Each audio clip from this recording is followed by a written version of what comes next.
ஆரியாத் மாலியாத்துன் மீலாத். ஆடை அணிந்திருப்பாள், ஆனால் நிர்வாணமாக இருப்பாள். அவளும் பிறர் பக்கம் சாய்வாள், பிறரையும் அவள் பக்கம் சாய்ப்பாள். இவள் நரகத்தை சேர்ந்தவள். ஏன்? இவள் சொர்க்கத்தின் நறுமணத்தை கூட நுகர முடியாது. என்ன ஆகுவாங்க இவருடைய மறுமையிலே? அல்லாவின் இரக்கம் காட்டப்படவில்லை என்றால் இந்த பெண்கள் எங்கே சேருவார்கள்?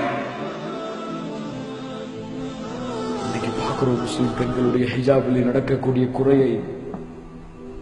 அல்லாஹ்வுடைய மார்க்கத்தை தூர எறிந்துவிட்டு பள்ளிக்கூடங்களிலே ஹிஜாபை பேணாமல் இருக்கக்கூடிய பெண்களை, கல்லூரிகளிலே ஹிஜாபை அணியாமல் ஆண்களோடு கலக்கக்கூடிய பெண்களை, அப்படியே ஹிஜாப் அணிந்தாலும் இஸ்லாம் முறையில் இல்லாமல் அழகோடு ஆலங்கனத்தோடு அழகோடு அலங்காரத்தோடு அவரும் பிறர் பக்கம் சாயும்படியாக, பிறருடைய பார்வையும் அந்த பெண்ணின் பக்கம் சாய்க்கும்படியாக ஆடைகளை அணிந்து வருபவர்களை ரசூலுல்லாஹி ஸல்லல்லாஹு அலைஹி வஸல்லம் சர்டிபிகேட் கொடுத்தாங்க.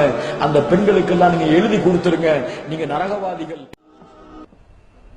தன் மனைவிக்கு ஒருவன் அனுமதிக்கிறான், தன் பிள்ளைகளுக்கு ஒருவன் அனுமதிக்கிறான், தன் சகோதரனுக்கு இந்த ஆடையை ஒருவன் அனுமதிக்கிறான்.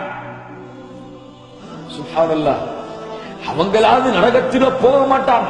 இதை அனுமதிச்சவன் என்ன ஆவான் தெரியுமா?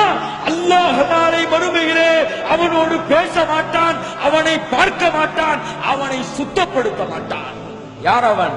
தன் உம்மத்தவர்கள், தன்னுடைய குடும்பத்தார்கள் பாவத்திலே மானக்கேடான விஷயத்திலே இருக்கும் பொழுது அதை பார்த்து தடுக்காமல் இருந்தது.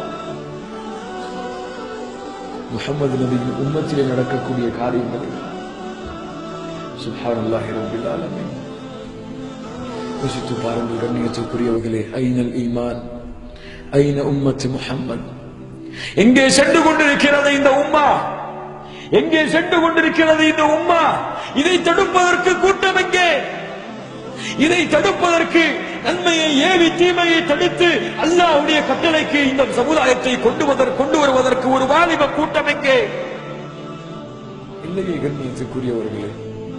அல்லாஹ்வுடைய மார்க்கத்தை கொண்டு போய் சேர்ப்பதற்கு சிரமமாக இருக்கக்கூடிய இந்த காலத்திலே நன்மையை ஏவி தீமையை தடுக்கக்கூடிய சமுதாயத்தை உருவாக்க வேண்டும் என்றால் எவ்வளவு போராட்டத்தை செய்ய வேண்டியிருக்கிறது.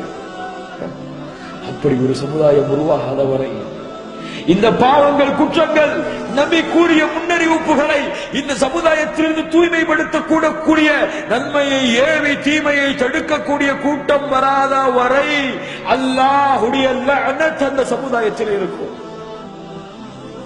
பாதுகாப்பான